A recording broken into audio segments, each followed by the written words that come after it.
படிக்க போகிற செய்தி தியானத்துக்கு எடுத்துக்கொண்ட காரியம் என்னவென்றால், கர்த்தருக்கு பிரியமானது என்ன? நம்முடைய வாழ்க்கையில கர்த்தருக்கு நாம் பிரியமா ஜீவிக்கிறோமா இல்லையா? கர்த்தருக்கு என்ன பிரியம் என்பதை குறித்து படித்து கர்த்தருக்கு பிரியமான காரியங்களை நாம் செய்ய முற்படுவோம். அதற்காக இந்த காலை வேளையிலே கர்த்தருக்கு பிரியமானது என்ன என்பதை குறித்து படிக்க போகிறோம். கர்த்தருக்கு பிரியமான காரியத்தில் முதலாவது வருவது இஸ்ரவேலை ஆசீர்வதிப்பதே கர்த்தருக்கு பிரியம். கர்த்தர் யாரையும் அழிக்க மாட்டார், சபிக்க மாட்டார், கெட்டு போக பண்ண மாட்டார். கர்த்தர் தம்முடைய ஜனத்தை, தம்மால் தெரிந்து கொள்ளப்பட்ட ஜனத்தை, தம்மால் பெயர் சொல்லி அழைக்கப்பட்ட ஜனத்தை, தம்மால் தெரிந்து கொள்ளப்பட்ட ஜனத்தை ஆசீர்வதிக்கிறார். வெறும் ஆசீர்வதிக்கிறார் என்று இங்கே போடாமல், இஸ்ரவேலை ஆசீர்வதிப்பதே கர்த்தருக்கு பிரியம் என்று என்னாகும் புஸ்தகம் 24ஆம் அதிகாரம் 1ஆம் வசனத்திலே படிக்கிறோம். இதை சொல்லுவது யார் என்றால், புகழ்பெற்ற பிலேயாம் என்ற தீர்க்கதரிசி. அவன் புகழ்பெற்ற தீர்க்கதரிசி, தேவனை தரிசிக்கிறவன், தேவனை காண்கிறவன், தேவனிடத்திலிருந்து வார்த்தைகளை பெற்றுக் கொண்டு வருகிறவன். அவன் ஒரு அபாரமான வரத்தை தேவன் கொடுத்திருந்தார். அதாவது என்னவென்றால், அவன் யாரை ஆசீர்வதிச்சாலும் அவங்க ஆசீர்வாதமா இருப்பாங்க.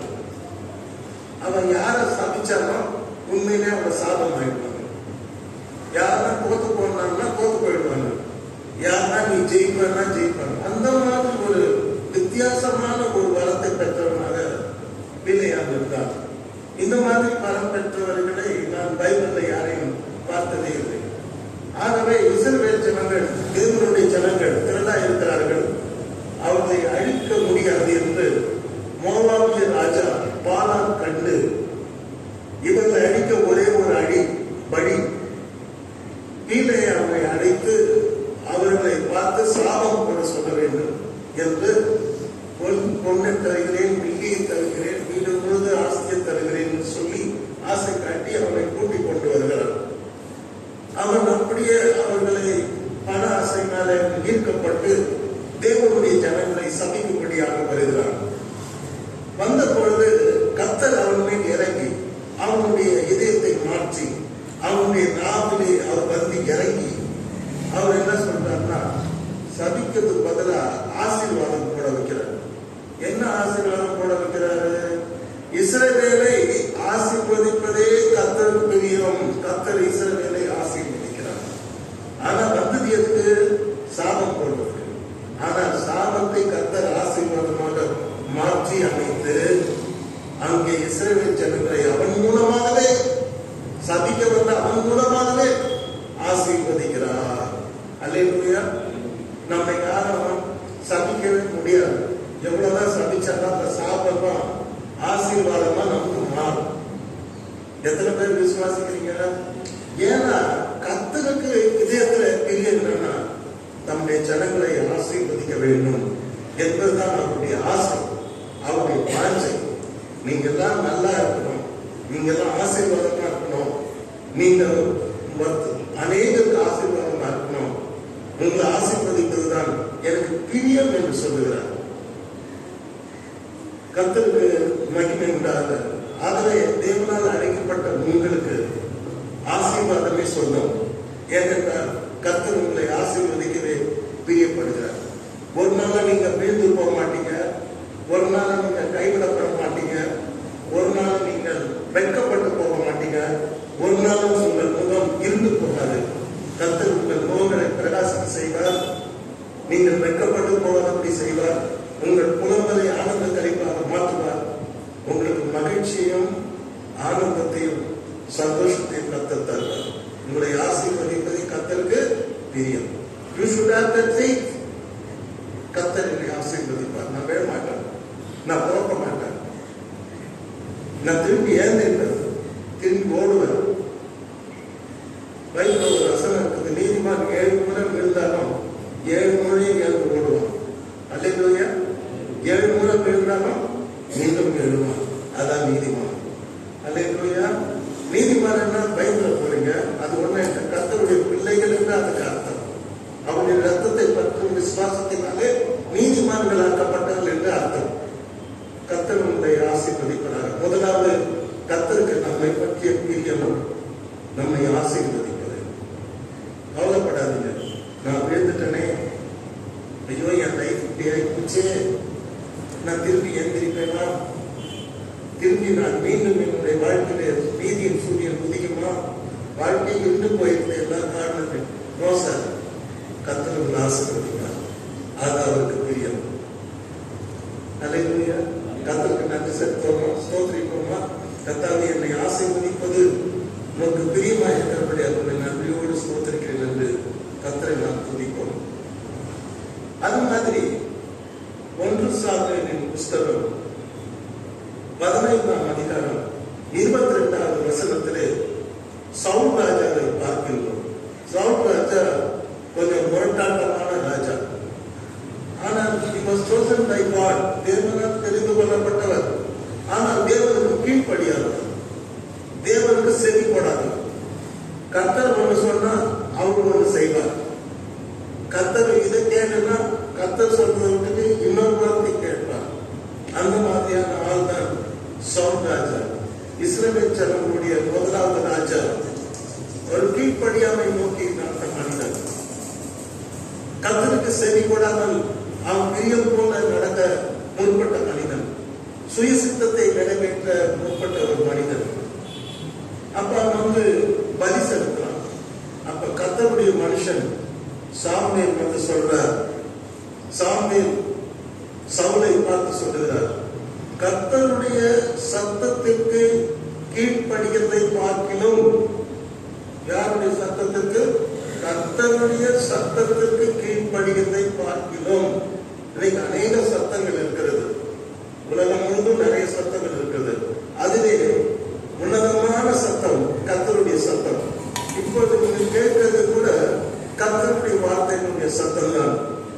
கர்த்தருடைய சத்தத்தை கீழ்ப்படியதை பார்க்கிலும் சர்வாத தகன பலிகளும் கர்த்தருக்கு பிரியமா இருக்குமோ?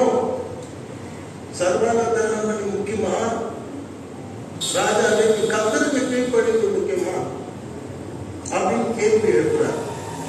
புகழ்பெற்ற ராஜா, வல்லமை படைத்த ராஜா, இஸ்ரவேலின் முதல் ராஜா, அவன் கர்த்தருக்கு கீழ்ப்படியவில்லை, ஆனால் பலி செலுத்துகிறான். கர்த்தரின் பலி எனக்கு தேவையில்லை என்று சொல்லி அங்கே அவனை எதிர்த்து நிற்கின்றார்.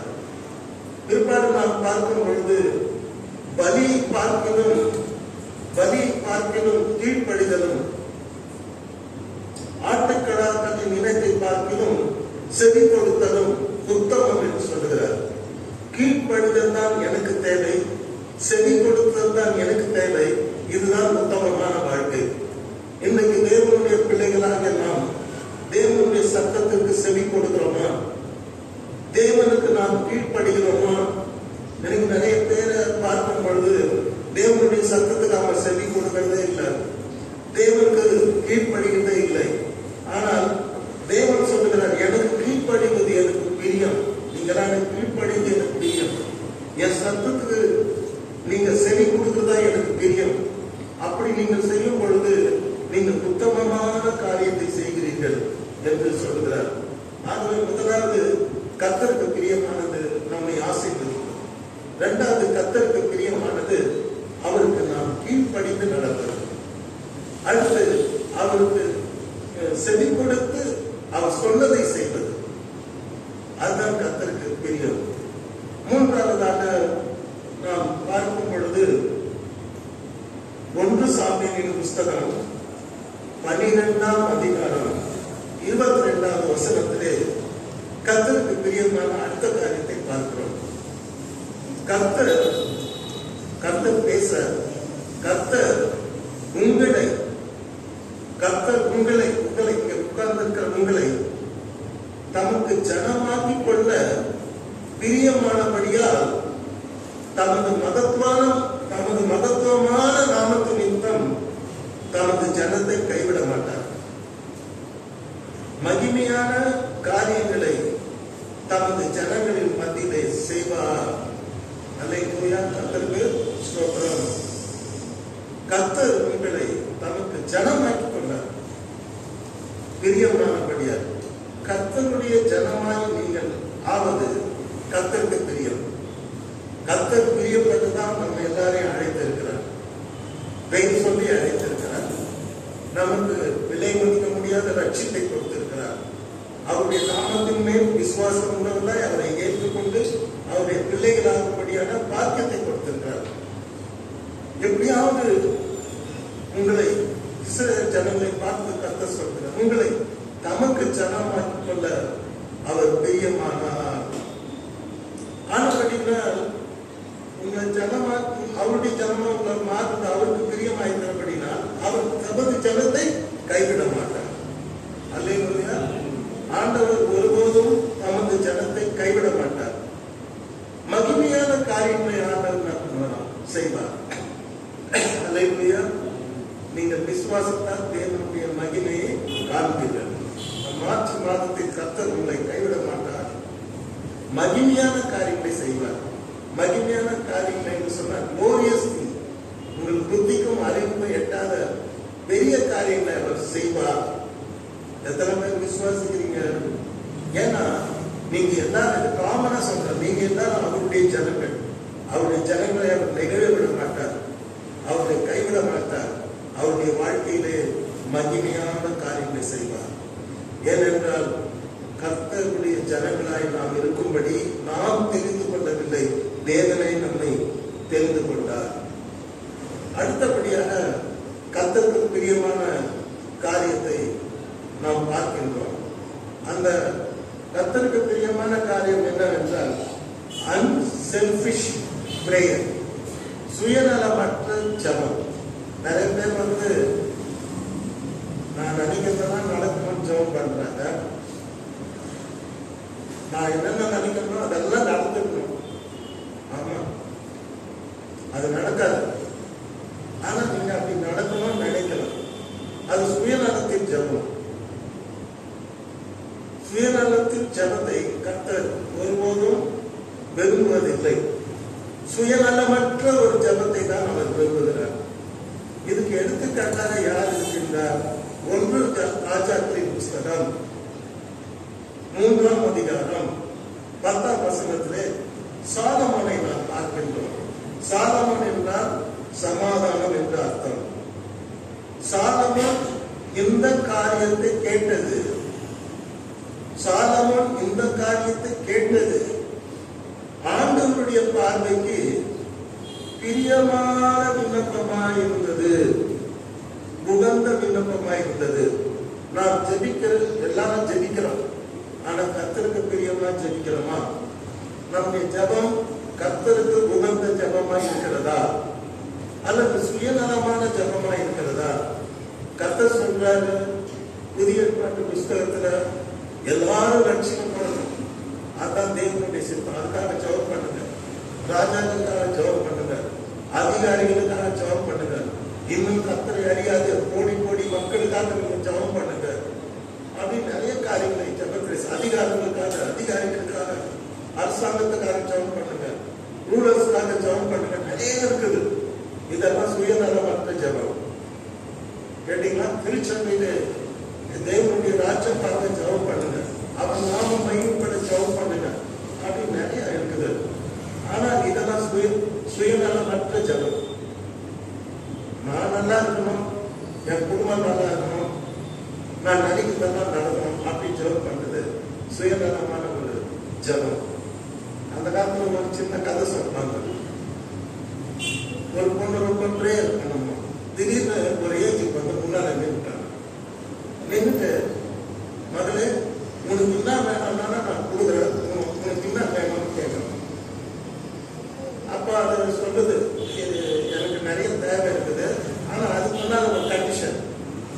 நீ ஒண்ணு கேட்டீங்கன்னா பக்கத்து இருக்க ஏஜ் பொண்ணு 21 வயசுன்னா 21 வயசு அந்த பொண்ணுக்கு டபுளா கொடுப்பேன். நீ 100 கோடி கேட்டா அந்த பொண்ணுக்கு 200 கோடி கொடுப்பான். நீ 2 வீடு கேட்டா அந்த பொண்ணுக்கு 4 வீடு கொடுப்பாங்க. நீ BMW கார் 2 கேட்டா அந்த பொண்ணுக்கு 4 கொடுப்பாங்க. அது மாதிரி கண்டிஷன். இப்ப நீ கேள்வி உனக்கு என்ன வேணும்? அந்த பொண்ணு ரொம்ப நேரம் யோசிச்சுதான், எனக்கு ஒரு கண்ணு கூட்டாயிக்கணும், அப்பதான் அந்த பொண்ணு 2 கண்ணு போயிடும் சொல்லிச்சான். அந்த மாதிரி ஒரு துன்மாற்றமான இதயம், ஒரு கெட்ட இதயம், சுயநலமான இதயம். நான் தான் வாழணும், மற்றவங்க தான் கேடணும். அப்படியே ஒரு பொண்ணு இந்த சர்ச்சில் வந்து ஜெபம் பண்ணுச்சு.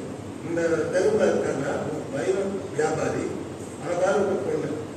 இந்த திடீர்னு அவங்களுக்கு இழுப்பு நோய் வரும், ரொம்ப கஷ்டப்பட்டாங்க. திடீர்னு சர்ச்சுக்கு வந்துட்டாங்க, வந்து சர்ச்சில் விழுந்துட்டாங்க. அப்படியே விழுந்தா கீழே விழுந்துட்டாங்க. 25 வருஷம் அந்த பொண்ணுக்கு அலாஷிஸ் கான்வென்ட்ல படிச்ச பொண்ணு. எனக்கு தட்டி என்னன்னா இப்படி வந்து வாங்கிலாம் எடுத்துட்டாங்க. முக்கியம் இப்படி நாங்கள் ஜெபம் பண்ணோம், நல்லா ஆயிட்டாங்க, சந்தோஷம் ஆயிடுச்சு. அது வந்து சபைக்கு வந்தாங்க, ஜெபத்துக்கு வரணும். திடீர்னு அவங்க குடும்பத்தில் ஒரு சொத்து பிரச்சனை வந்தது. அப்போ வந்து என்ன கேட்டாங்க, மாஸ்டர் இவங்கெல்லாம் அடிக்கணும், நாசமா போகணும், ஜெபம் பண்ணணும். அப்ப நான் சொன்னேன், அந்த மாதிரினா ஒரு ஜெபம் கிறிஸ்டியானிட்டியில கிடையாதுமா, பைபிள்ல அந்த மாதிரி ஜெபம்லாம் கிடையாதுமா. விரோதம் நல்லா இருக்கணும், ஜெபம் பண்ணணும், அதுதான் பைபிள் இருக்கு. உன் சத்துருக்காக ஜெபம் பண்ணு, உன் பகைக்கிறவனுக்காக ஜெபம் பண்ணு, அப்படிதான் இருக்குது. இந்த ஜெபம்லாம் இங்க பண்ண மாட்டாங்க, இது கிறிஸ்டியானிட்டி, இதை ஆண்டவர் இயேசு கிறிஸ்துவனுடைய ஆலயம்னு சொல்லிட்டு சாரிமான்னு சொல்லி அனுப்பிடுச்சு. ஆகவே இன்னைக்கு நிறைய பேர் ஜெபத்திலேயே சுயநலம் மாத்திரம், நான் வாழ வேண்டும், என் குடும்பம் வாழ வேண்டும், என்ன நான் நல்லா இருக்கணும், மற்றவெல்லாம் கெட்டு போகணும் அப்படின்னு நினைச்சு ஜெபிக்கிறவங்க நிறைய பேர் இருக்கிறாங்க, நமக்கு தெரியாது. ஆனா சுயநலமற்ற ஒரு ஜெபத்தை பண்ணின ஒரு மனிதனை குறித்து வேதம் சொல்லுகிறது. சாலமோன் கர்த்தர்கிட்ட 1000 சர்வாங்க தகன பலிகளை இட்டு அவர்கிட்ட ஜெபம் பண்ணான். ஆண்டவரே, டீனேஜ்லயே அவன் கிங் ஆயிட்டான். டீனேஜ்ல கிங் ஆனா அவன் மிரண்டான், ஜபத்தை பார்த்து மிரண்டான். அவன் போயிட்டு ரூல் த நேஷன், இந்த தேசத்தை நான் எப்படி ஆட்சி செய்வேன், நான் ரொம்ப இளைஞனா இருக்கேன், வாலிபனா இருக்கேன், என்னால முடியுமா அப்படின்னு சொல்லிட்டு யோசித்து பார்த்து முடியாதுன்ற முடிவு வரும். வந்துட்டு தேவாலயத்துல ஆண்டவருக்கு 1000 சர்வாந்த தகன பலிகளை இட்டு வழங்கால் படித்து கண்ணீரோடு ஜெபிக்கிறான். கண்ணீரோட எதுக்கு ஜெபிக்கிறான்? I want to rule the nation. I need wisdom, knowledge, understanding. ஞானமுள்ள இதயம் எனக்கு வேணும், உணர்வுள்ள இதயம் எனக்கு வேணும், விசேஷமான அறிவு எனக்கு வேணும், இல்லைன்னா என்னால ஜனங்களை ரூல் பண்ண முடியாது அப்படின்னு சொல்லி கர்த்தருக்கு அவன் கண்ணீரோடு ஜெபிக்கணும். கர்த்தருக்கு அவன் பண்ணின ஜெபம் அவர் பார்வைக்கு பிரியமா இருந்தது. அல்லேலூயா. God loved it. God liked it. கர்த்தர் அந்த ஜெபத்தை நேசித்தார். It was pleasing his heart. கர்த்தருடைய இதயத்துக்கு பிரியமா இருந்தார் அவனுடைய ஜெபம். உடனே கர்த்தர் அவனோடு கூட தரிசனமாகி பேசினார். மகனே, எல்லாரும் நீடித்த ஆயுள கேட்பாங்க, எல்லாரும் ஆரோக்கியமா வாழணும்னு கேட்பாங்க, எல்லாரும் ஐஸ்வர்யமானவங்க கேட்பாங்க, ஒரு ராஜாவான அநேக நாடுகளை ஜெயிச்சு நான் பல்லவசாசனம் கேட்பாங்க, சத்ருவின் பிராணனை கேட்பாங்க. நீ இதையெல்லாம் கேட்கலையப்பா. கேட்காம எந்த சுயநலமும் இல்லாம நீ எனக்கு ஞானமுள்ள இதயம் வேண்டும், உணர்வுள்ள இதயம் வேண்டும், என் தேசத்தை நான் நடத்துவதற்கு நான் ஞானம் இல்லாதவன், பலம் இல்லாதவன், கர்த்தாவே grant me wisdom, knowledge and understanding அப்படின்னு சொல்லிட்டு நீ ஜெயிச்சியப்பா, என் இதயத்தை நீ அசைத்து விட்டாய், you moved my heart அப்படின்னு சொல்லி கர்த்தர் அவருக்கு ஞானத்தை கொடுத்தார், உணர்வுள்ள இதயத்தை அப்பே கொடுத்தார். கொடுத்துட்டு சொல்றாரு, நீ கேளாத ஐஸ்வர்யத்தையும், நீ கேளாத நீடித்த ஆயுளையும், நீ கேளாத அநேக ஜெயங்களையும், நீ கேளாத மகிமையும் ஐஸ்வர்யத்தையும் நான் உனக்கு கொடுப்பேன். அந்த மாதிரி உனக்கு முன்னையும் ஒருத்தர் இருக்க மாட்டான், பின்னையும் ஒருத்தர் இருக்க மாட்டான். அப்பேற்பட்ட ஆசீர்வாதங்களை நான் உனக்கு தருவேன் என்று சொல்லி கர்த்தர் ஆசீர்வதித்தார். நாம் சுயநலமற்ற ஜெபம் செய்யும் பொழுது, பிறருக்காக ஜெபிக்கும் பொழுது, பிறருடைய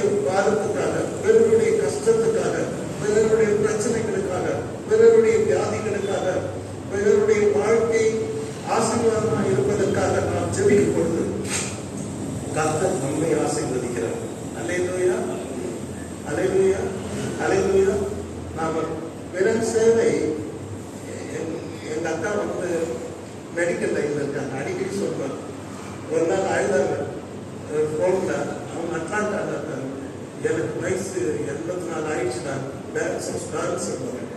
சின்ன தம்பி நான் எனக்கு 84 வயசு ஆயிடுச்சுனா பயமா இருக்கட, மரண பயம், செத்துருன்னா பயமா இருக்கு, இன்னும் யாரு பயமா இருக்குது அப்படின்னு சொன்னாங்க. அப்ப நான் சொன்னேன், அக்கா உலகத்திலேயே 1000 தொழில் இருக்குது. ஆனா இந்த டாக்டர் தொழில், இந்த நர்ஸ் தொழில், மெடிக்கல் வர எல்லாமே அந்த தொழிலுக்கு நாங்க வச்சிருக்கிற பேரு டிவைன் சர்வீஸ், தெய்வீக தொழில். ஏன் சொல்லுங்க, அம்மா அதுவும் கத்தி அழும்போது அவங்க அதுக்கு வந்து அவங்க செடிசெல்லாம் கொடுத்து வலி எடுக்காம பண்ணி பெயின் கில்லர்ஸ்லாம் கொடுத்து தையல் போட்டு அவங்க காயத்தை ஆட்டுறாங்க, கண்ணீரை தொலைக்கிறாங்க. ஒருத்தர் குளிர்ச்சாலத்தோட போவோம், ஒரு ஊசியை கொடுத்தாரு டக்குன்னு அந்த குளிர் இருக்கிறோம்னா அப்படி டவுன் ஆகும். அப்ப அவங்க சந்தோஷமா மாறும். அக்கா பிறகு சேவை பலன் சேவை. நீங்க எத்தனை வருஷமா இந்த மெடிக்கல் லைன்ல எவ்வளவு பேர் கண்ணீரை தொலைச்சிருப்பீங்க, எத்தனை பேர் காயத்தை தொலைச்சிருப்பீங்க, எத்தனை பேருக்கு ஆதரவான வார்த்தையை பேசியிருப்பீங்க. நாங்கள் பண்ற இன்கம் டாக்ஸ் தொழில் சாதாரண தொழில். அப்போ நீங்க செய்யற பிறன் சேவை பலன் சேவை. கடவுள் சொல்றாரு, பிறனுக்கு நீ எது செய்தியோ அதை நீ எனக்கு செய்தார். ஆண்டவர் சொல்வார், நான் காவலில் வந்து என்னை பார்க்க வந்தாய், நான் வியாதியா இருந்தேன் என்னை பார்க்க வந்தாய், பசியா இருந்தேன் எனக்கு சோறு கொடுத்தாய், இல்லையா சாப்பிட்டு கொடுத்தாய், பசி தீர்த்தாய், நான் தாகமா இருந்தேன் எனக்கு தண்ணி கொடுத்தாய். அப்போ அந்த பரிசுத்தம் கேட்பாங்க, எப்போ கொடுத்தோம் அப்படின்னு ஆச்சரியப்படும். அது ஒரு பக்கம் இருக்கட்டும். இந்த அக்காவுக்கு என்ன அறிவுரை சொல்லணும்னா, நீங்க நல்லா இருப்பீங்க. ஏன்னா பிறர் சேவை பலன் சேவை. பிறர் உதவி செய்யணும் அப்படின்னு சொல்லி ஸ்கூல்ல சொல்லி கொடுத்துருவாங்க. Helping others, sharing, bearing. ஒருத்தர் ஷேரிங், இன்னொரு பக்கம் bearing, others pay, others burden. மற்றவங்க பாரத்தை சுமக்கிறது, மற்றவங்களுக்காக கவலைப்படுறது, மற்றவங்க கண்ணீரை துடைக்கிறது. இதுதான் நம்முடைய வேலையாக இருக்கிறது. கர்த்தருக்கு ஸ்தோத்திரம். அருமையானவர்களே, இந்த காலை வேளையிலே சாலமன் ஜெபித்த ஜெபம் சுயநலமற்ற ஜெபம். அதனால அவன் வந்து பேராசீர்வாதங்களை பெற்றுக் கொண்டான். எப்போ நான் வாழணும்னு எவன் நினைக்கிறானோ அவன் சீக்கிரம் பேர்ந்துருவான். எல்லாரும் வாழணும், நம்மளும் அவன் வாழணும் அப்படின்னு நினைக்கும் போது அந்த மனிதன் ஆசீர்வாதமா இருப்பான். அவன் கேளாத காரியங்கள் எல்லாம் தேவன் அவனுக்கு தருவார். அல்லேலூயா, அல்லேலூயா. கர்த்தருடைய பரிசுத்த நாமத்துக்கு மகிமை உண்டாவதாக. ஆகவே நாம் பிறருக்காக ஜெபிப்போம், இந்த உலகம் ரட்சிக்கப்பட ஜெபிப்போம், இந்தியா தேவனை அறிய நாம் ஜெபிப்போம். 142 கோடி மக்களும் கர்த்தரிடத்தில் வரும்படியாக நாம் கர்த்தரை நோக்கி ஜெபிப்போம். நம்முடைய ஜெபம் சுயநலமற்றதா இருக்கட்டும். கர்த்தர் உங்களை ஆசீர்வதிப்பாராக. இந்த ஜெபம் சுயநலமற்ற ஜெபத்தை கர்த்தர் பிரியமா இருக்கிறார். கர்த்தருக்கு ஸ்தோத்திரம். அடுத்தபடியாக 147 சங்கீதம் 11வது வசனத்தை படித்து பார்க்கும் பொழுது, அவர் தமது கிருபைக்கு காத்திருக்கிறவர்கள் மேல் பிரியமாயிருக்கிறார். இவர்கள் எதற்காக காத்திருக்கிறார்கள்? தேவனுடைய கிருபைக்காக காத்திருக்கிறார்கள். நாம் இதுவரைக்கும் யாரும் அவருடைய கிருபைக்காக காத்திருந்தோமா என்றால் கேள்விக்குறிதான். ஒரு சமயம் நம்முடைய தேவைகளுக்காக நாம் அநேக மணி நேரம் உபவாசம் எடுத்து காத்திருந்திருக்கலாம். ஆனால் ஆண்டவரே, இன்னொரு தேவை உன்னுடைய கிருபையை தாரும் என்று நாம் என்றாவது ஒரு நாள் காத்திருந்திருக்கின்றோமா? அவருடைய கிருபையை கேட்டிருக்கின்றோமா? அவருடைய கிருபையின் மேல் தாரமாயிருந்திருக்கின்றோமா? தாவீது சொல்லுகிறார், தனக்கு பயந்து, கர்த்தருக்கு பயந்து அவருடைய கிருபைக்கு காத்திருக்கிறவர்கள் மேல், அவருடைய கிருபைக்கு காத்திருக்கிறவர்கள் மேல் கர்த்தர் பிரியமாயிருக்கிறார். அல்லேலூயா. யார் ஒருவர் அவருடைய கிருபைக்கு காத்திருக்கிறார்களோ அவர்கள் மேல் கர்த்தர் பிரியமாயிருக்கிறார். கர்த்தர் எல்லார் மேலும் பிரியமாயிருப்பார் என்றால் கிடையாது. அவருடைய கிருபைக்கு காத்திருக்கிறவர்கள் மேல்தான் அவர் பிரியமாயிருக்கிறார். கோயிலுக்குள்ள கூட மழையில அங்க தெருவிலே மழை நாள் போயிட்டு கோயிலை பார்த்து ஜெபம் பண்றான். என்ன ஜெபம் பண்றான்? நாயக்காரன் ஆண்டவரே மார்ல அடிச்சுன்னு பாதியாக இருந்தேன் கிருபையாயிரும் அப்படிங்கும் போது கர்த்தர் சொல்றாரு, இவன் அல்ல கோயிலுக்குள்ள ஜெபிக்கிற இவன் அல்ல. பிளாட்ஃபார்ம்ல மழை நாள் போட்டு அந்த மண்ணு முட்டி வலிக்க வெயில் அடிக்க மானத்தை பார்த்து ஐயோ நான் பாவி என்ன கிருபையாரும் ஜபிக்கிறாரு. அவனால கர்த்தர் கிருபை ஊத்துறாரு. ஊத்தி இவன் அவனை நீதிமனாக்கப்பட்டான். அல்லேலூயா. ஒரு நிமிஷத்துல மன்னிச்சுட்டாரு. தேவனுடைய பிள்ளையாக அவர் மாற்றினார் என்று பார்க்கின்றோம். தாவீது சொல்வார், உன்னுடைய ஆலயத்தில் நான் உன்னுடைய கிருபையை தியானிக்கின்றேன், உன்னுடைய கிருபைக்காக காத்திருக்கின்றேன். உன் வெள்ளியை காட்டிலும் உன்னுடைய கிருபை நல்லது. ஆண்டவரே உன்னுடைய கிருபை எனக்கு தாரும், நீ கிருபையுள்ள தேவன் என்று அவர் கிருபைக்காக அநேக முறை காத்திருந்தார் என்று தன்னுடைய சங்கீதத்திலே எழுதியிருக்கிறார். அவருடைய கிருபையை அவர் ருசித்திருக்கிறார். 103வது சங்கீதத்தில் சொல்வார், கர்த்தர் என்னை இரக்கங்களினாலும் கிருபையினாலும் முடிசூட்டுகிறார். அல்லேலூயா. உன்னுடைய கிருபை பெரியது என்று வர்ணிப்பார். உன்னுடைய கிருபை வானத்திலும் பூமிக்கு மேலானது என்று சொல்வார். உன்னுடைய கிருபை பூமிக்கு வானம் எவ்வளவு உயரமா இருக்குது அவ்வளவு உயரம் சொல்வார். அந்த கிருபையை வர்ணித்து அந்த கிருபையை பின்தொடர்ந்து அந்த கிருபையால் நிறைந்து வாழ்ந்த மனிதன் தான் தாவீது. கர்த்தர் தமக்கு பயந்து தமது கிருபைக்கு காத்திருக்கிறவர்கள் கர்த்தர் பிரியமா இருக்கிறார். எத்தனை பேர் ஜெபம் பண்றீங்க? நிறைய பேர் காத்திருக்கிறார்.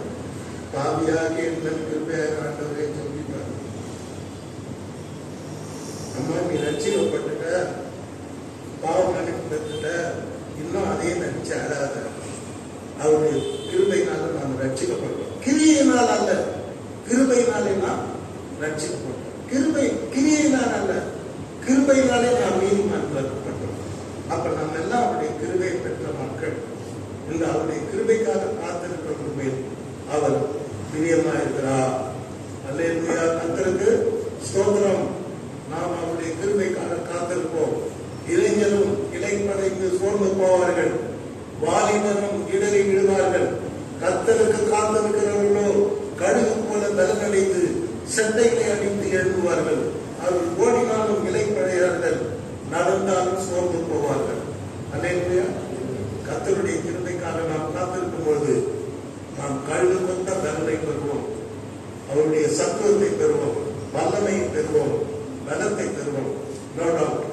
கர்த்தர் உங்களை ஆசீர்வதிப்பாராக. அடுத்து கர்த்தருக்கு பிரியமான காரியம் என்னவென்றால், உண்மையாய் நடக்கிறவர்கள் கர்த்தருக்கு பிரியம்.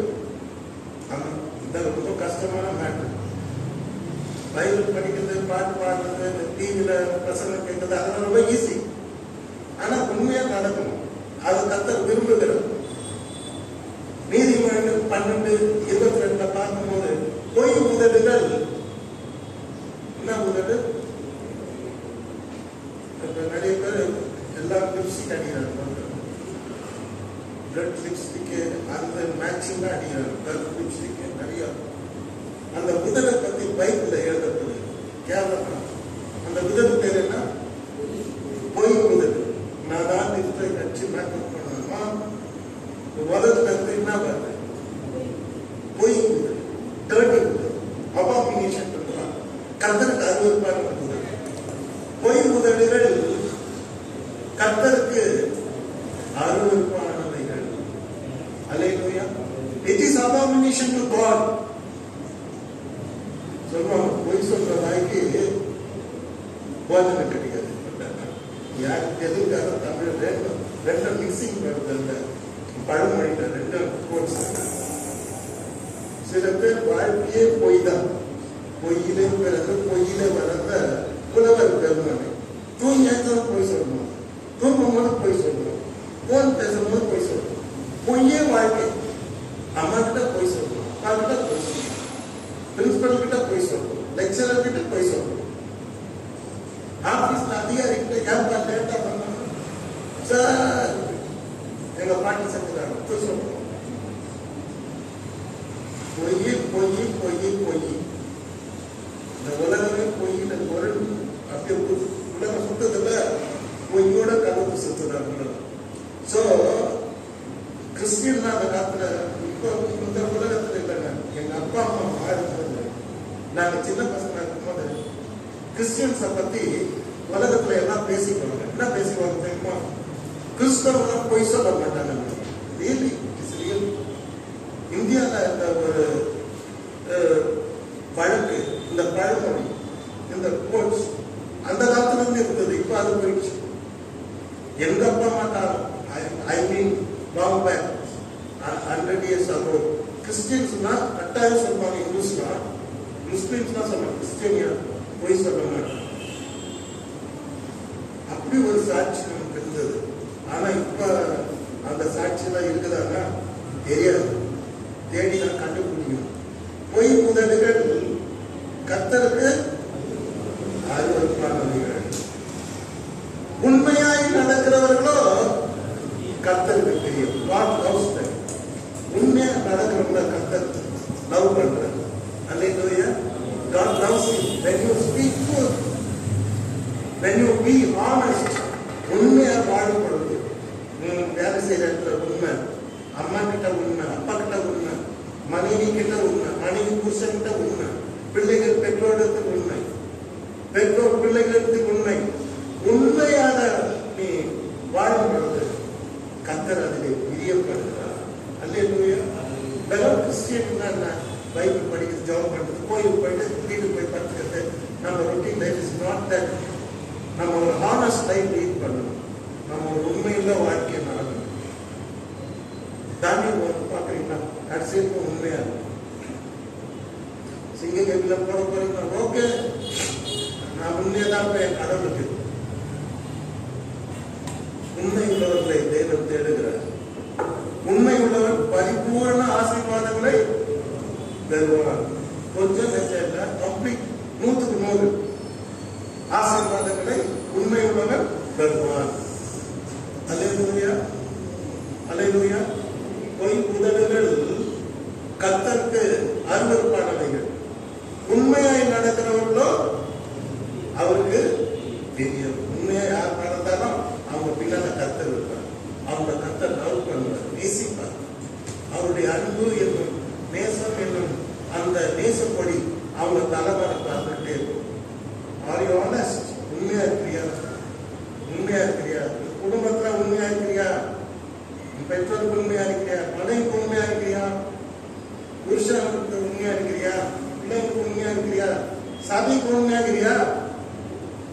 உண்மையா டெய்லி ஜெபம் பண்றியா? பைபிள் படிக்கிறியா? ஆண்டவருக்கு சாட்சியா இருக்கிறியா? உண்மை வாழ்க்கை தேவனுக்கு பிரியமான வாழ்க்கை. ஓகே, அடுத்து பார்க்கும் பொழுது செம்மையானவர்களின் ஜெபம் கர்த்தருக்கு பிரியமானது.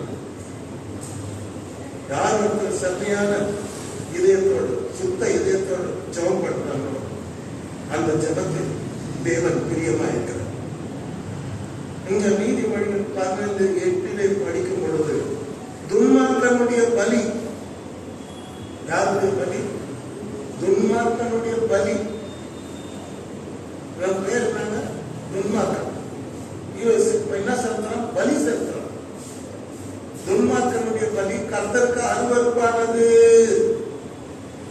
நம்ம எல்லா பாவம் செய்துன்னு கடவுளுக்கு பாட்டு பாடின்னு ஊழியம் செய்து சாட்சி சொல்லிருந்தோம்னா அதை அருவருப்பா பார்ப்பார் கர்த்தர்.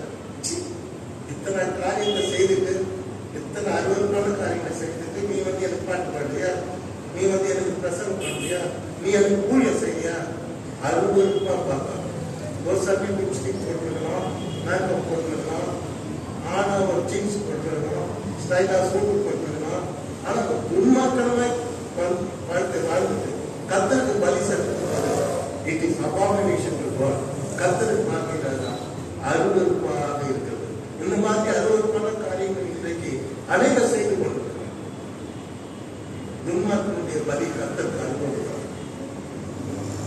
கர்த்தருடைய சுத்த இதயத்தை சிருஷ்டியும் நிலைவரமான ஆவி எனக்கு தாரும், லட்சணிய சந்தோஷத்தையும் உற்சாகமான ஆவி எனக்கு தாரும். நான் சுத்த இதயத்தோடு வாழ விரும்புகிறேன். அவர் கேட்கிறார்.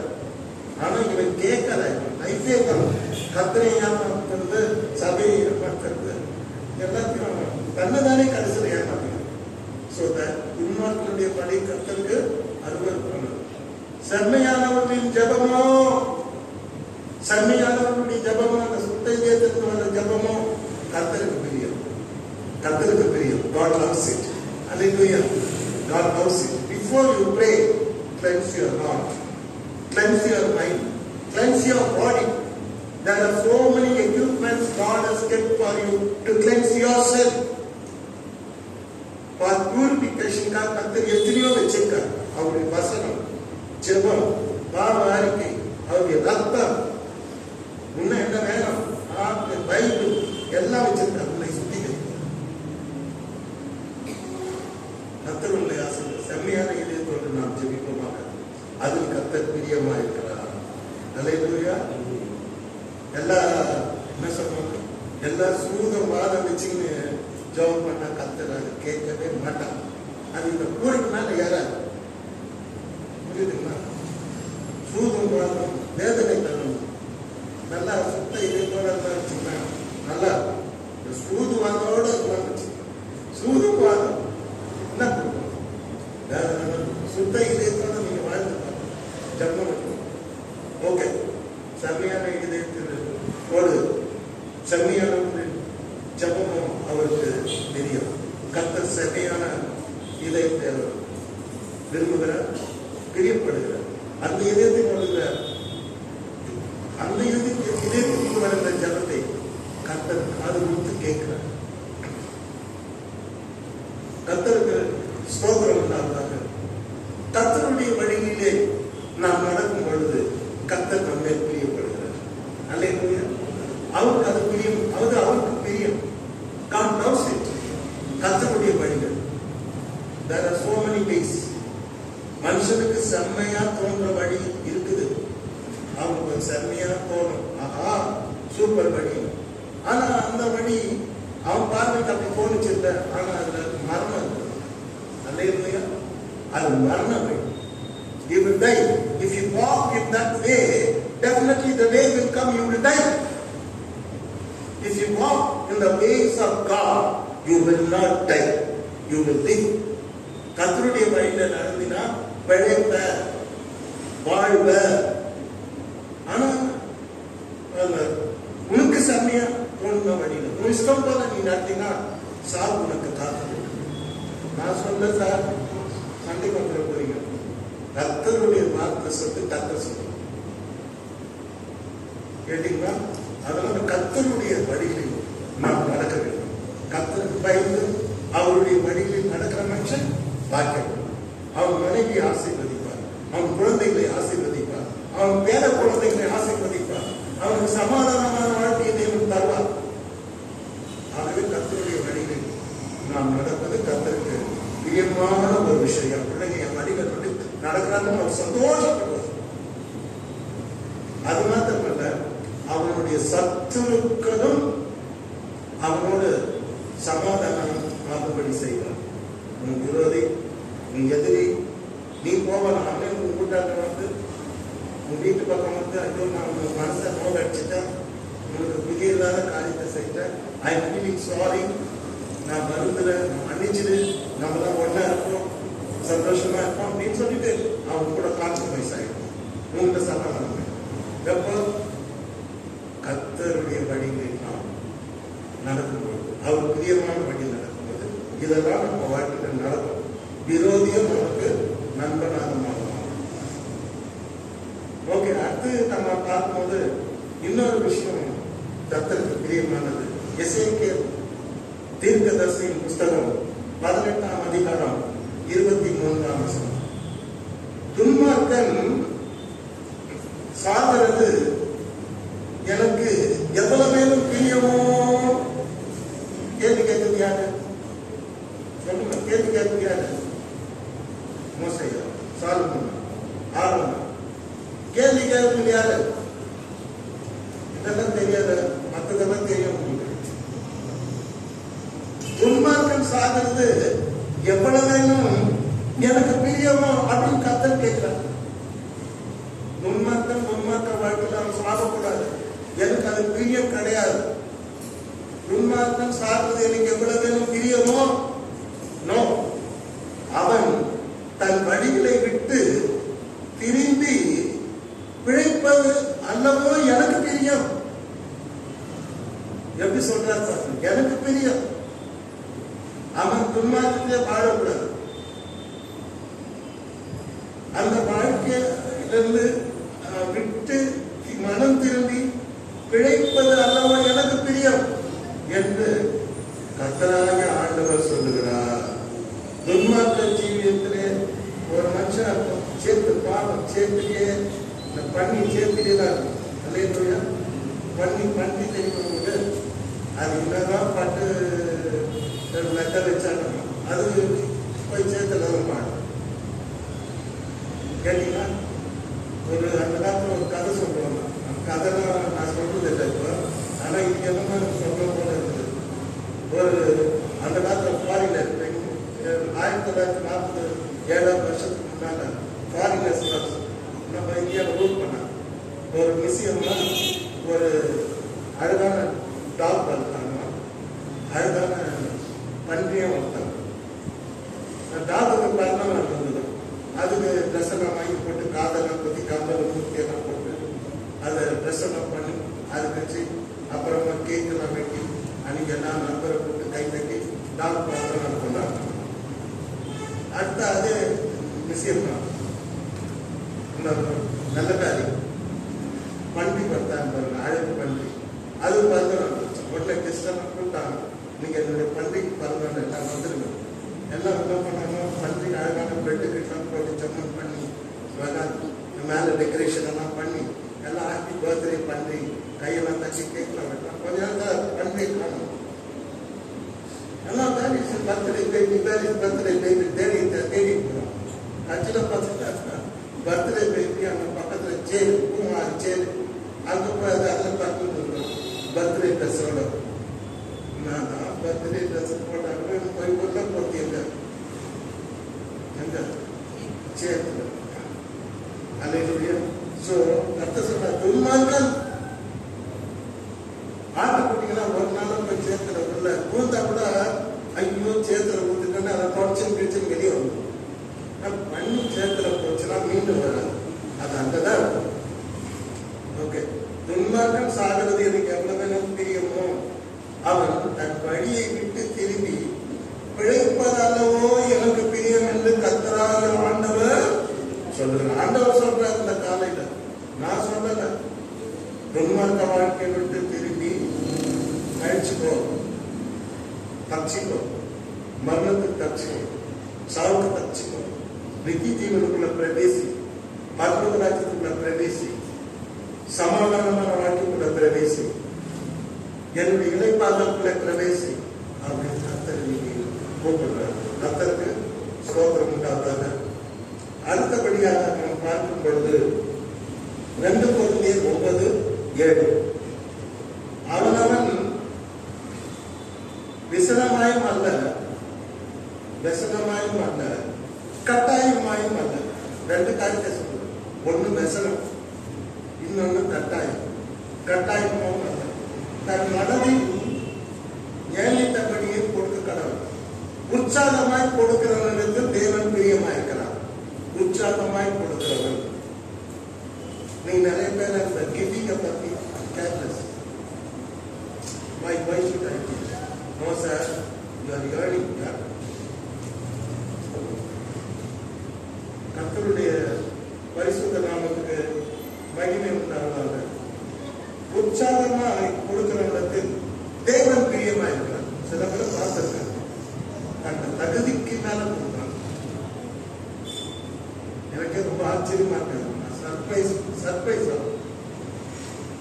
ஒரு 7 அப்பா ஒரு நாள் தங்கத்தாலியை கட்டி கொண்டு வந்து ஐயாவுக்கு என்னுடைய காணிக்கை அது இருக்கணும். நான் கேட்டேன், எதுக்குமா இப்போ தங்கத்தாலி கொண்டு வந்து போடல, இது நீ வச்சுட்டு இப்போ அது போடணும்னு ஒன்றும் கடவுள் நான் வற்புறுத்தல. எதுக்காக இந்த தங்கத்தை ஐயா ப்ளீஸ் என்னை ஏழைன்னு சொல்லி தவிர்க்காதீங்க, நான் வேண்டிக்கினேன்.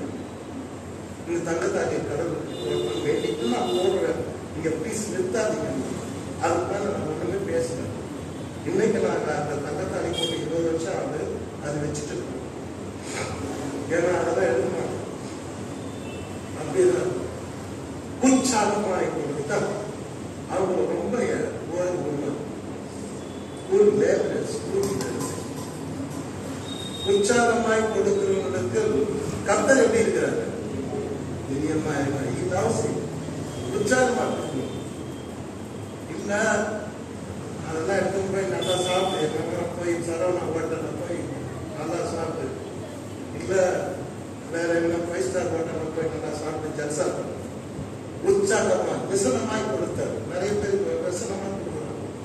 சில பேர் கட்டாயம், ஐயோ நான் கோயிலுக்கு போறேன், நான் கொடுத்தாகணும்.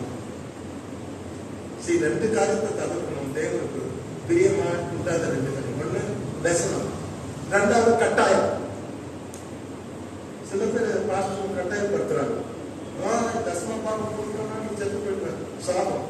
நோ சார், கொடுத்தாலும் நான் ஆசீர்வதிப்பேன், கொடுக்கணும் நல்லா தான் இருப்பேன். ஆனா பட்டு விசனமாயும் அல்ல, கட்டாயமாயும் அல்ல. அவனவன் தன் மனதில் நியமித்தபடியே என்ன பண்ண கடவுள் கொடுக்கப்படாது. உற்சாகமாய் கொடுக்கிறதுக்கு தேவன் பிரியமா இருக்கிறார். உற்சாகமா யார் கொடுக்குறாங்களோ he loves them, he likes them. அவங்க மேல ஒரு அன்பு இருக்குது.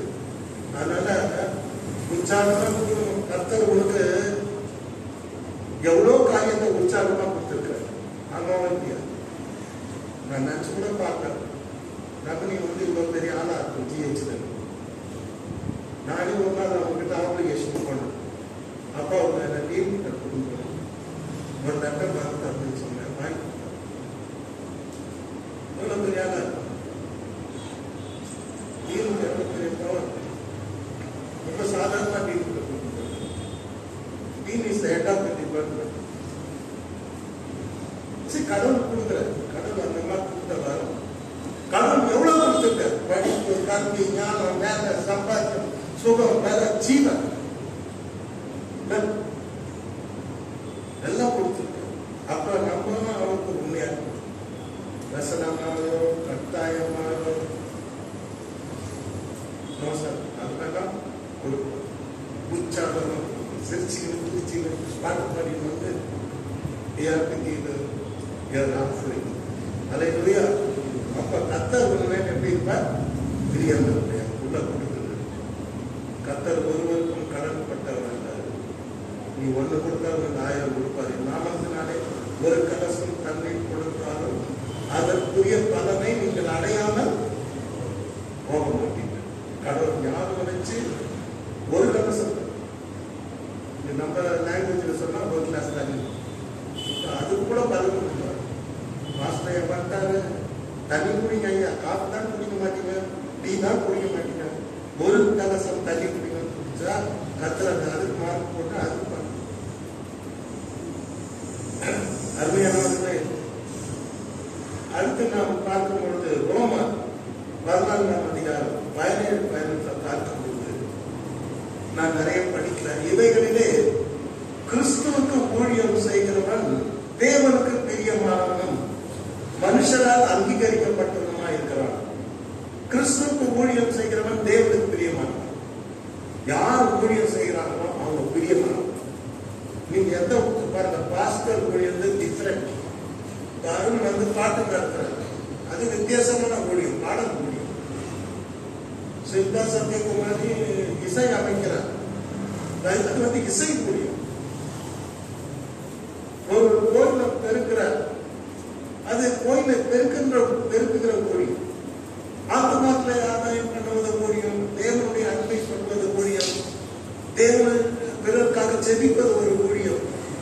நிறைய ஊழியங்கள் இருக்கிறது. ஆனா அதெல்லாம் ஊழியம் நினைச்சு நீங்க செய்யுங்க. சின்ன ஊழியமோ பெரிய ஊழியமோ ஏதாவது ஒரு கர்த்தருக்கு செய்யுங்க. செய்வீங்களா? அல்லேலூயா. ஒருவன் எனக்கு ஊழியம் செய்தால் என் பிதாவானவர் அவனை my father will honor him. ஊழியம் செய்யுங்க. ரொட்டீனா சாப்பிட்டேன், வீட்டுக்கு போனேன், டிவி பார்த்தேன், செல்போன் பார்த்தேன், பேஸ்புக் பார்த்தேன், 10 நிமிஷம் தூங்கினேன், ஒரு நாள் பட்டத்துக்கு போயிட்டேன். Waste life. ஏதாவது செய், சும்மா இருக்காது. எவ்வளவு சும்மா இருக்க போற idea. Do something for the Lord. A walk for the Lord. உங்களால தெரியாது 60 மைல் நாங்கள் நடந்துக்கிட்டே போய் டாக்ஸ் கொடுத்துறோம். 1 லட்சம் டாக்ஸ் போறேன் நாம 1,20,000 டாக்ஸ் எடுத்துன்னு 30 பேர் ஒன்னா கூடி மெட்ராஸ்ல 0 தொடரும். அங்க வாக்கிங் ஸ்டார்ட் பண்ணி ஐயா தான் லீடர், நான் தான் நடந்தேன். கொம்படிக்குண்டியை தாண்டி 7ஆம் அந்த ஊர் வரைக்கும் நடந்தே போனேன். 1 லட்சத்தை ஒரே நாளில் ஈஸியா டாக்ஸ் எடுத்து பண்ணிட்டோம். 30 பேர்ல 2 பேர் மடியில் நின்றுட்டாங்க, முடியல. அவங்க வீட்டுக்கு வண்டி ஏற்றி அனுப்பிச்சிட்டு நாங்க போய் காலையில 6 மணிக்கு தொடர்ந்த வாக்கு நைட்டு 9:30 முடிச்சு. நாங்களும் சும்மா பாஸ்டர் நிறைய பாட்டு ஒர்க் பண்ணிட்டு இருக்காங்க. By walking from Madras to Kumudikundi, எல்லாம் 30 பிரதர்ஸ்ல 2 பேர் பண்ணா 28 பேர் போயிட்டு 9 மணிக்கு சேர்ந்து எல்லாரும் எலக்ட்ரிக் ட்ரெயின்ல போய் எல்லாம் படுத்துக்கணும். ட்ரெயின் வந்து மெட்ராஸ் வர வரைக்கும். ஆகவே ஊழியம் செய்கிறவன் கர்த்தருக்கு பிரியமானவன். அல்லேலூயா. If you are reading the Bible, you are doing something for the Bible reading. It is a ministry. கர்த்தர் இந்த ஊழியத்தை செய்தார். எல்லாரும் பார்த்துட்டு இருப்பாங்க. சின்னதாரில போய் பரிசுத்த வேதாகமத்தை எடுத்து அவரை பத்தி எழுதியிருக்கிறத அவர் படிப்பார். பைபிள்ல ஏசாயா 53ஆம் அதிகாரத்தில் படிப்பார். கர்த்தருக்கு ஏதாவது ஒரு செய்திருக்க உங்க வாழ்க்கையில் இவ்வளவு நாள் வீடா வச்சுக்கிறாரு, மூக்கு முடிவுல வச்சுக்கிறாரு, நல்லா சாப்பாடு மேல போடுறாரு, படிப்பறிவு எல்லா ஞானத்தையும் கொடுத்திருக்காரு. ஏதாவது ஒரு ஊழியத்தை கர்த்தருக்கும் நீங்க செய்திருப்பீங்களா? நீங்க தான் அதுக்கு பதில் சொல்லணும். ஆனா ஒண்ணு, ஒருவன் எனக்கு ஊழியம் செய்தால் என் பிதாவானவர் அவனை கனம் பண்ணுவார். எதெல்லாம் செய்ய சும்மா இருக்கக்கூடாது. கர்த்தர் வரப்போற சீக்கிரம் கேட்பார், மகளே எனக்காக நீ என்னமா செய்யணும்னு கேட்பார். இல்ல ஆண்டவரே வாரமான அந்த கோயில உட்காந்து போனா என்ன சொல்வாரு தெரியாது, அதெல்லாம் வேஸ்ட் ஆஃப் டைம் எனக்கு. அது கர்த்தர் ஊழியம் செய்யும். Do something. Do something. சின்ன சின்ன மேற்பத்தி 1000 இருந்துச்சுன்னா இந்த இடமே வெளிச்சமா புரியுதுமா? சின்ன சின்ன ஊழியங்களை நாம் தேவனுக்கு செய்ய வேண்டும். கர்த்தர் உங்களை ஆசீர்வதிக்கிறார். கடைசியாக ஒரு காரியத்தை சொல்லி முடிக்க விரும்புகிறேன். நிறைய இருக்குது சொல்றதுக்கு. அது என்னன்னா, பைத்தியமாய் தோன்றுகிற பிரசன்னத்தினாலே, பிரசன்னம் எப்படி இருக்குது, எப்படி பார்க்கறதுக்கு எப்படி இருக்குது. சப்போஸ் இந்த தெருவில் போறோம்னா பிரசன்னம் பண்ணும்போது இங்க பார்த்துட்டு போறோம், இங்க பார்த்துட்டு போறோம். அப்ப அவனுக்கு இது எப்படி தோணுதுன்னா, எல்லாரும் பாதி பேர் கொண்டுட்டு போறாங்க. பாதி பேர் எப்படி தெரியும்னா பைத்தியமா தோணும். அது மேடையில் என்னமோ தான் பேசிட்டு இருக்காரு, இவங்க உட்கார்ந்து கேட்டுட்டு இருக்காங்க. டிவி சேனலை ஓபன் பண்ணும்போது பிளஸிங் டிவி வந்து, அந்த டிவி வந்து, டிவியில தேவனுடைய வார்த்தை வருது. உலக மக்களுக்கு அதை பத்தி ஏதாவது தெரியுமா? தெரியாது. பைத்தியமா தோணும். டிவி சேனல் நான் ஆண்டவருடைய அன்பை உலகம் சொல்லும் போது உலகத்தில் அதை பைத்தியமாக தோன்றுகிற பிரசங்கத்தினாலே விசுவாசிகளை ரட்சிப்பது தேவனுக்கு பிரியமாயிற்று. அல்லேலூயா. நம்ம பண்ற பிரசங்கத்தை அவனுக்கு ஏற்றுக்க மாட்டான். பாதி பேர் பின்னல் பண்ணணும், பாதி பேர் சிரிப்பான், பாதி பேர் கமெண்ட் பண்ணணும். கமெண்ட் பண்ற இடத்துல போய் அவங்க போய் பேஸ்புக்ல கமெண்ட் பண்றதானே பிரசங்கத்தை கமெண்ட் பண்ற. சில பேர் இங்கேயும் கமெண்ட் பண்றோம். நோயா பிரசங்கம் பண்றாரு, 11 மணி நேரம் பண்றாரு அப்படின்னா நீ வர்றது 10 மணி, 11 மணி நேரம் பண்ணலன்னா அப்புறம் என்னதான் வாழ்க்கை? ஆபீஸ்ல 8 மணி நேரம் உட்காந்துக்கிறத நான் ஓவர் டைம் செய்யணும். 12 மணி நேரம் நான் ஓவர் டைம் செஞ்சிருக்காங்க. கஷ்டம். 12 மணி வரைக்கும் வேலை செய்யணும். இன்னத்துக்கு டபுளா இருக்கும் சம்பளத்தை. 4 மணி நேரம் வேலை செய்த 8 மணி நேரம் சம்பளம். அப்போ அந்த காலம் ஓவர் டைம் செய்றீங்க. ஓராவது அதுக்குதான் அப்புறம் பார்க்கணும். மூஞ்ச சொந்தக்காரங்க அந்த மாதிரி மாறி அழகு மூஞ்செல்லாம் சொந்தக்காரங்க 11 மணி கிட்ட வர அது பேச மாட்டேன். சில பேர் தூக்கம் தான் அப்படியே தூங்கி அவன் கணவன் கண்டது பைத்தியமாய் தோன்றுகிற பிரசங்கத்தினாலே விசுவாசிகளை ரட்சிப்பது தேவனுக்கு பிரியமாயிருக்கிறது. God loves it. ஆமாயா, பைத்தியம் உங்களுக்கு தெரியும் நீங்க, ஆனா இயேசு கிறிஸ்து நடத்துவாங்க. இப்ப ரீசெண்டா நான் ஏற்கனவே சொன்னேன், இசைப்பிரியர் ரத்மான் கான் அப்படின்னு ஒருத்தர் சொல்றாங்க, மியூசிக் டைரக்டர். அவங்க வந்து ஒரு நாள் இன்டர்வியூ பண்ணாங்க. இன்டர்வியூ பண்ண கொஞ்சம் சீனியர் நல்லா எக்ஸ்பீரியன்ஸ் ஆகுது. அவரை இன்டர்வியூ பண்ணினே கடைசியில் ஒரு கேள்வி கேட்டார். ரத்மான் சார், நீங்க பெரிய உலக புகழ்பெற்ற இசை மேதை, என் கடைசி கேள்வி ஒன்றே ஒன்றுதான், நீங்க பார்க்கணும்னா பார்க்க விரும்பணும்னா நீங்க யாரை பார்க்க விரும்புறீங்கன்னு கேட்டார். அவர் என்ன தெரியுமா சொன்னாரு, என் வாழ்க்கையில ஒரே ஒரு ஆசை தான் இருக்குது, கர்த்தராகிய இயேசு கிறிஸ்து திரும்ப வருவார்னு பைபிள்ல எழுதி இருக்குது, அவரை நான் முகமுகமா தரிசிக்கணும். ஷாக் ஆயிட்டேன். பிகாஸ் இஸ் அ முஸ்லிம், இஸ்லாம், அவருடைய மதம் இஸ்லாம், பானம் டாக்டர் பண்ண முஸ்லிம். எப்படின்னா இவருக்கு இப்படி ஒரு ஆண்டர் மேல வாசம் இருக்குது. சிரிச்சின்னு சொன்னார் மகிழ்ச்சியா. அவங்க என்னென்னமோ எதிர்பார்ப்பாங்க, இவரை சொல்றாரு அவரை சொல்றாரு, ஏதாவது அவர் கடைசியில சொல்றாரு, எனக்கு ஏசுவாங்க பார்க்கணும், அவர் திரும்ப வர போகிறார். எங்கிருந்து கர்த்தர் எழுப்புவார் மாதிரி அவருக்கு சாட்சிகளை நமக்கு தெரியாது. எல்லா காலமே அவருக்கு சாட்சிகள் இருக்காரு. அவர் சொன்னதை இன்னைக்கு நான் ஞாபகம் வச்சிருக்கேன். கர்த்தருக்கு சொல்றோம். ஆகவே நம்ம பிரசங்கம் பண்ணும்போது சில பேர் கேள்வி பண்ணுவாங்க, பரியாசம் பண்ணுவாங்க, சில பேர் அது பைத்தியமாக்குவாங்க. ஆனா கிவ் அப் பண்ணக்கூடாது. நீ சிலுவை எடுத்து நீ என்னை பின்பற்றி வா. அவங்க அப்படிதான் சொல்றாங்க. நீ ப்ரீச் பண்ண மனுஷர்களுக்கு உலகத்துக்கு பைத்தியமாய் தோன்றுகிற பிரசங்கத்தினாலேதான் விசுவாசிகளை ரட்சிப்பது தேவனுக்கு பிரியமாய். பிரசங்கத்தை நல்லா கவனிக்கணும், ஆண்டவருடைய வார்த்தையை நல்லா கவனிக்கணும். இதை கொண்டுதான் நம்ம அவர் ரட்சிக்கிறார். ரட்சிப்புங்கிறது நிறைய இருக்குது, எனக்கு நேரம் இருக்குது. கர்த்தருக்கு பிரியமான காரியங்கள் என்னன்னு சொல்லிட்டு இன்னைக்கு நாம படிச்சோம். இதெல்லாம் ஞாபகம் வச்சு கர்த்தருக்கு பிரியமாக நாம் நடத்தப்பட்டோம். நம்மை ஆசீர்வதிப்பது கர்த்தருக்கு பிரியம். இரண்டாவது, கர்த்தருக்கு கீழ்ப்படிவது, கர்த்தருடைய சத்தத்துக்கு செவி கொடுத்து உத்தமமாக நடப்பது கர்த்தருக்கு பிரியம். மூணாவது, நாம் அப்படி ஜனங்கள், அதை மறந்துடக்கூடாது. நான் யாரோ அனாத பரதேசி, எனக்கு யாராயிட்ட, ப்ளீஸ் டோன்ட் சே தட்.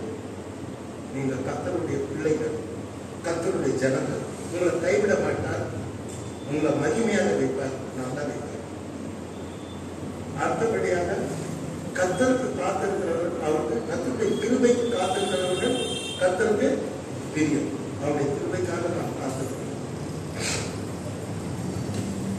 உண்மையாய் நடக்கிறவர்கள் அவருக்கு பிரியம். எல்லா சூழ்நிலையிலும் நாம் தேவனுடைய பிள்ளைகள் குடும்பம் வரைக்கும் 100க்கு 100 மார்க் எடுக்கலாம், 100க்கு 70 தான் எடுக்கணும் உண்மையா. சரியா? அடுத்து பார்க்கும் பொழுது என்ன கர்த்தருக்கு பிரியம்? செம்மையானவர்களுடைய ஜபம். ஜபம் பண்ணணும், சுத்த இதயத்திலிருந்து ஜபம் பண்ணணும்.